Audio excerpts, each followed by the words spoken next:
द्वारपाल, मुझ पर दया करो भाई। बस तुम जाकर कन्हैया को ये बता दो कि उनका बाल सखा सुदामा मिलने आया है। मेरे इस फटे हाल पर मत जाओ भाई, तुम बस जाकर मेरा संदेश उस कृष्ण को दे दो, उस कृष्ण को दे दो। क्या हंसी ठट्टा करने को हम ही मिले हैं? तुम ठहरे दीन निर्धन फटे हाल ब्राह्मण, तुम्हारे अंग अंग से गरीबी बधारी झलक रही है। और कहा महाराज श्री कृष्ण, क्षमा करना पंडित जी, हमें अपने प्राणों से हाथ नहीं धोने जो तुम्हारा संदेश द्वारिकाधीश तक पहुंचाए।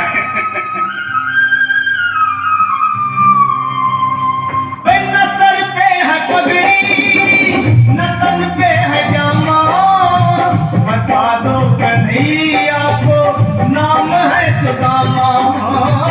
बता दो कन्हैया को नाम है सुदामा। बता दो कन्हैया को नाम है सुदामा। न सर पे है पगड़ी, न तन पे है जामा, बता दो कन्हैया को नाम है सुदामा। हो न सर पे है पगड़ी, न तन पे है जामा, बता दो कन्हैया को नाम है सुदामा। हो बता दो कन्हैया को नाम है सुदामा। एक बार मोहन से जा करके कह दो, तुम एक बार मोहन से जा करके कह दो कि मिलने सखावत नसीब आ गया है। मिलने सखावत नसीब आ गया है। अरे द्वारपालो, कन्हैया से कह दो कि घर पे सुदामा करीब आ गया है। घर पे सुदामा करीब आ गया है।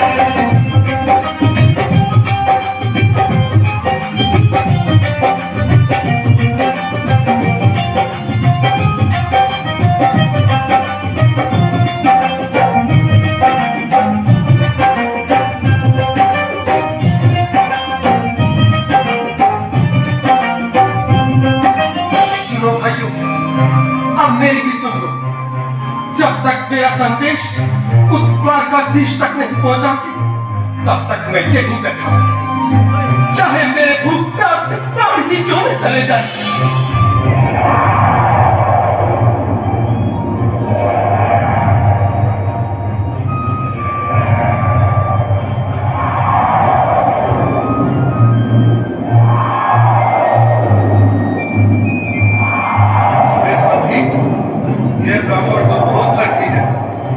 हाँ भैया, सुबह से शाम होने को है, पर ये यहाँ से जाने का नाम नहीं ले रहा।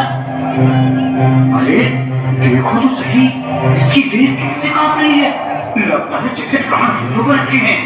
भगवान न करे अगर ब्राह्मण ने यही प्राण त्याग दिए तो, और अगर ये सच में द्वारिकाधीश का मित्र हो तो क्या होगा भैया? सही कहते हो। अगर ब्राह्मण हत्या का पाप लग गया तो पीढ़ियां नरक होगी।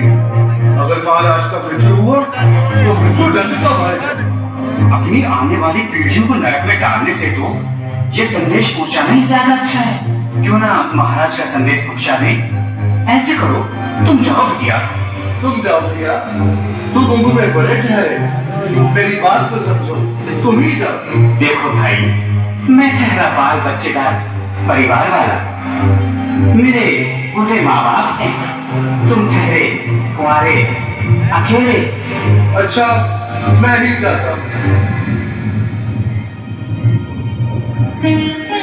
बिल्कुल थोड़ा थोड़ा रास्ता दे दे, बिल्कुल बीच में। आज फिर लीलाधारी के चेहरे पर मुस्कान है। लगता है जरूर कोई नई लीला रचने वाले हैं। द्वारकाधीश की जय हो। कहो द्वारपाल, इस समय कैसे आना हुआ? महाराज क्षमा चाहता हूँ, पर कारण ही कुछ ऐसा है। द्वार पर एक ब्राह्मण स्वयं को रुक क्यों गए? आगे बोलो। द्वार पर एक गरीब ब्राह्मण स्वयं को आपका मित्र बताता है, आपसे मिलना चाहता है। अपना नाम सुदामा बताता था। सुदामा? क्या कहा? सुदामा? मेरा बाल सखा सुदामा? मेरे बचपन का मित्र सुदामा? सुदामा, मेरा मित्र सुदामा। सुदामा। नाथ, वस्त्र संभाले, चरण पादुका तो पहन ले। स्वामी, स्वामी, स्वामी, स्वामी, स्वामी, स्वामी। सुनते ही दौड़े चले आए मोहन, बताया गले से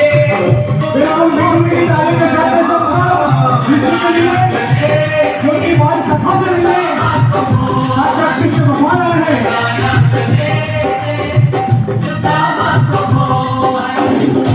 सुनते ही दौड़े चले आए मोहन, लगाया गले से सुदामा को मोहन।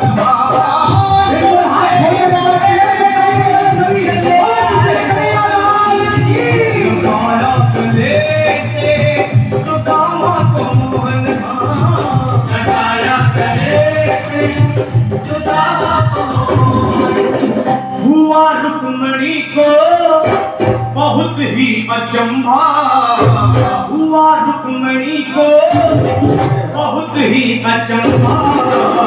ये मेहमान कैसा अजीब आ गया है,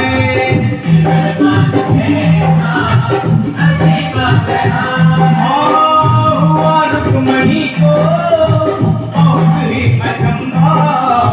ये मेहमान कैसा अजीब आ गया है, मेहमान कैसा अजीब आ गया है।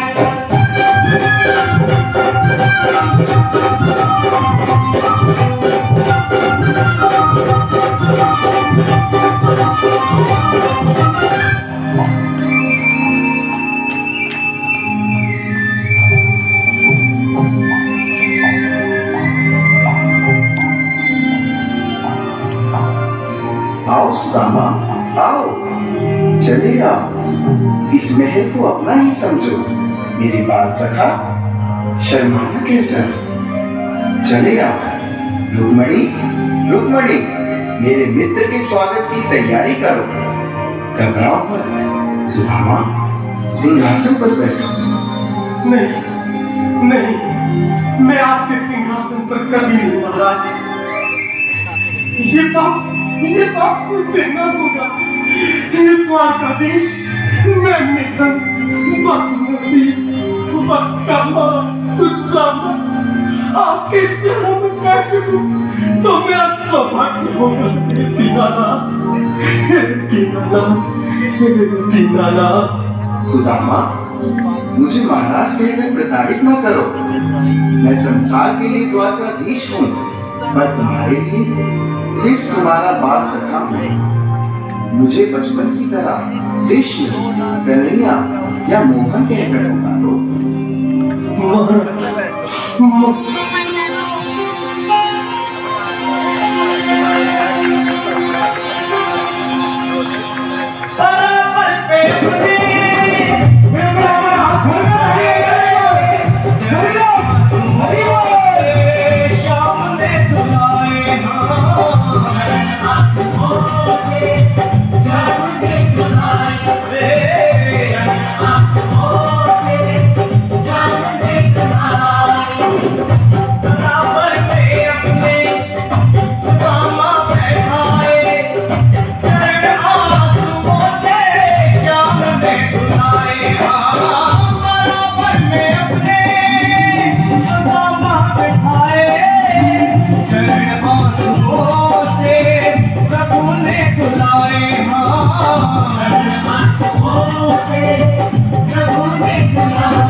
सुदामा, न घबराओ प्यारे, जरा तुम सुदामा।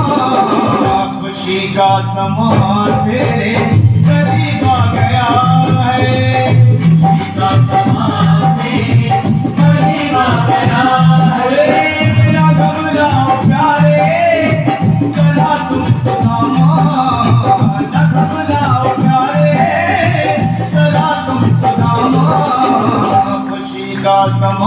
से करीब आ गया है, खुशी का समा से करीब आ गया है, खुशी का समा से करीब आ गया है, खुशी का समा से करीब आ गया